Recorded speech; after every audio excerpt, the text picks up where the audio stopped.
দেখেন শেখ হাসিনার আমলে, আওয়ামী লীগ সরকার আমলে, আওয়ামী লীগের মহাজোট সরকারের আমলে তারা বেশি দামে ইলিশ মাছ বিক্রি করলে বলতো মাগনা দিয়ে দিছে, আর এখন মাগনা দিলেও আর কথা বলে না, এখন তারা মাগনা পাঠিয়ে দেয়।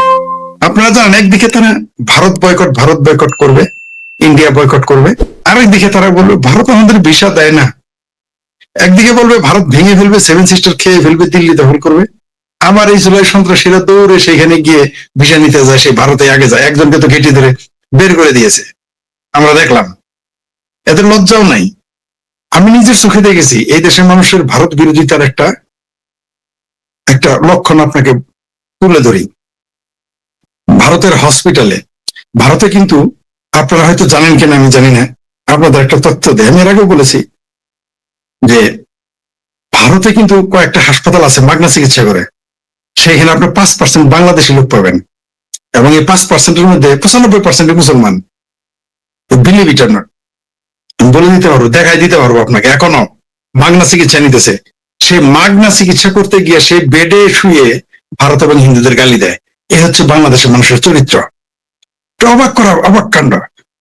ভারতে গরুর মাংস খেয়ে বাংলাদেশে এসে বলে গরুর মাংস খেলে না ভারতে পেটায়। আমি নিজের চোখে দেখলাম সে গরুর মাংস কিনে খাইলো। কারো কারোর সাথে আমি নিজে ওইখানে তারা মাংস কিনছে আমি দেখেছি, তারা খেয়েছে আমি দেখেছি। ওই লোকগুলি বাংলাদেশে এসে বলে গরুর মাংস খেলে পেটায়, সবচেয়ে সস্তা গরুর মাংস কিনে ওগুলো খায়, আবার এগুলো বলে। এই হচ্ছে এটা হলো হিপোক্রেসি। ভারতের সাথে পাঙ্গা নেওয়া, ভারতের সাথে বিরোধিতা করা বাংলাদেশের জন্য আত্মহত্যা সামিল। ছোট্ট একটা মনে করেন বরিশালের স্টিমার যেগুলা ওই পার থেকে এই পার আসে, বরিশাল থেকে যেগুলো ঢাকায় আসে, বা কুমিল্লা থেকে চাঁদপুর থেকে যেগুলো ঢাকায় আসে, এগুলো যদি বড় বড় জাহাজের, সমুদ্রগামী জাহাজের সাথে ধাক্কা দেয় তাহলে কি পরিণতি হবে? ঠিক সেই পরিণতি হবে বাংলাদেশের। হয়তো বড় জাহাজটার একটু ক্ষতি হইতে পারে, কিন্তু ডুববে কোনটা? সেই ছোট জাহাজটাই। আপনি দেখেন যারা ভারত বিরোধিতা করে, আচ্ছা ভারতের শাল আপনি কবে ব্যবহার করছেন আমি জানি না, আপনি কবে, বা আমার যে রফিকুল ভিয়ার সাহেব যিনি আছেন সমালোচক হিসেবে, বা যারা দর্শকরা দেখতেছেন, এদের মধ্যে কতজনের বাড়িতে ভারতীয় শাল পাবেন, কতজনের বইয়ের শাড়ি ভারতীয় পাবেন? কিন্তু আমরা কিন্তু যারা ভারত বিরোধিতা করে তাদের বইয়ের শাল, তাদের বইয়ের শুধু আন্ডার গার্মেন্টসটাই দেখানো পাচ্ছিল, সবই তারা রাস্তায় এনে পড়তো। এমনকি বিছানা চাদরটা ইন্ডিয়ান। আমার বাড়িতে কিন্তু ইন্ডিয়ান চাদর নাই। আমি সবচেয়ে বেশি যারা ভারতে আসা যাওয়া করে আমি তাদের একজন, অথচ এমনকি আমাকে কেউ ভারতের দালালো বলে। আমার বাসায় কোনোদিনই ইন্ডিয়ান চাদর ছিল না, আমার বইয়ের একটা শাড়ি ইন্ডিয়ান না, আমার কোনো বাচ্চার পোশাক ইন্ডিয়ান ছিল না।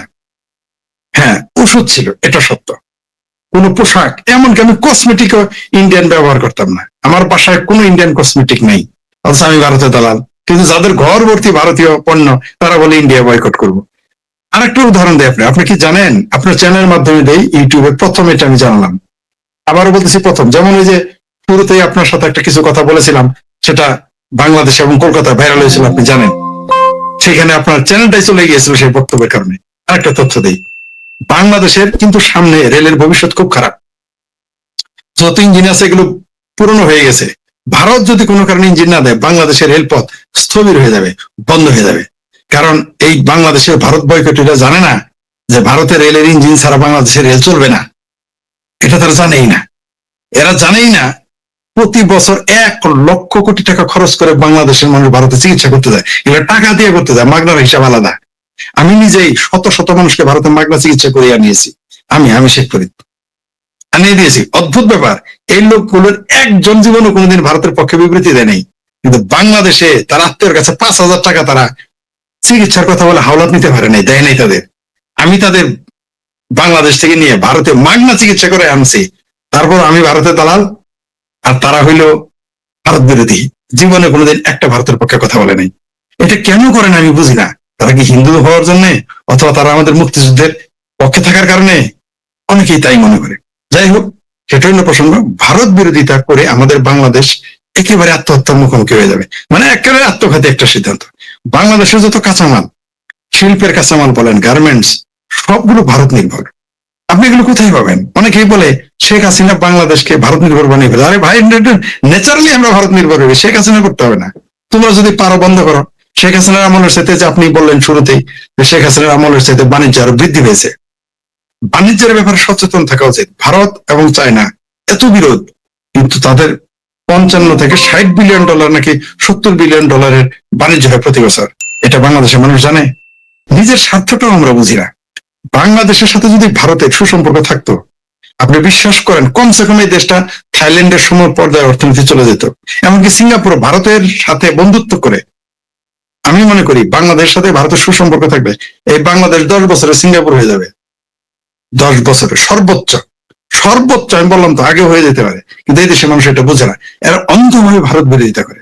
আপনি দেখেন ভারতকে আমাদের প্রয়োজন নাই, মানে আমার বাংলাদেশকে প্রয়োজন নাই ভারতের। তারা এই বাণিজ্য, এই যে গত 2 মাসে ভারতের সাথে সারা পৃথিবীর যে বাণিজ্য চুক্তি হয়েছে, সেখানে ভারতের অর্থনীতি 1-2%, এটা কি কিছুই না। কিন্তু আমাদের জন্য ভারত অনেক কিছু।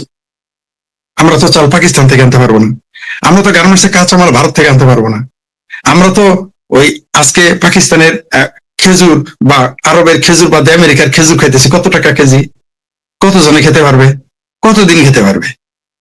এটা তো আপনি আনতে পারবেন না। কাঁচামাল তো আপনি আমেরিকা থেকে এনে চলতে পারবেন না। আপনি আমেরিকা থেকে যুদ্ধ বিমান আনতে পারেন, কারণ যুদ্ধ বিমান আর কেউ ওরকম বানাইতে হবে, পাকিস্তান আনবো না, ভারত এরকম না। কিন্তু আমেরিকা থেকে আনেন মানলাম, কিন্তু অন্য কিছু কেমনে আনবেন আপনি? যারা ভারত বিরোধিতা করে তারা আসলে গোয়ার্তমি করে, মানে যে তের বশবর্তী করে, মুক্তিযুদ্ধের বিরোধিতা করে। শেখ হাসিনা, আওয়ামী লীগ মুক্তিযুদ্ধের বিরোধিতা করতে গিয়ে ভারত বিরোধিতা করে। সোজা কথা, পাকিস্তান প্রেমের কারণে ভারত বিরোধিতা। আরে ভাই, নিজের বোঝ পাগলেও বোঝে, আমাদের দেশের মানুষ এটা বোঝে না। অনেকে আবার বলে যে ভারতের সাথে না চললে আমাদের কি হবে। চলে দেখান আমাকে, ভারতের সাথে সব সম্পর্ক বন্ধ করে দেন, দিয়ে দেখান। আপনার চ্যানেলের শুরুতে একটা বলেছিলাম, যেটা আমাদের প্রায় 1 মিলিয়নের উপরে ভিউ হয়ে গেছিল 24 ঘন্টাতে। সেখানে কিন্তু আমি বলেছিলাম, ভারত যদি শুধু বাংলাদেশে খাদ্যকে অস্ত্র হিসেবে ব্যবহার করে, পানিকে অস্ত্র হিসেবে ব্যবহার করে, এই বাংলাদেশ অস্তিত্ব বিলীন হয়ে যাবে, তাদের যুদ্ধ করতে হবে না। বরাবরই বলে এসেছি, জাস্ট ফুড চেইনটা কেটে দেবে। এদের কোনো ধারণাই নেই।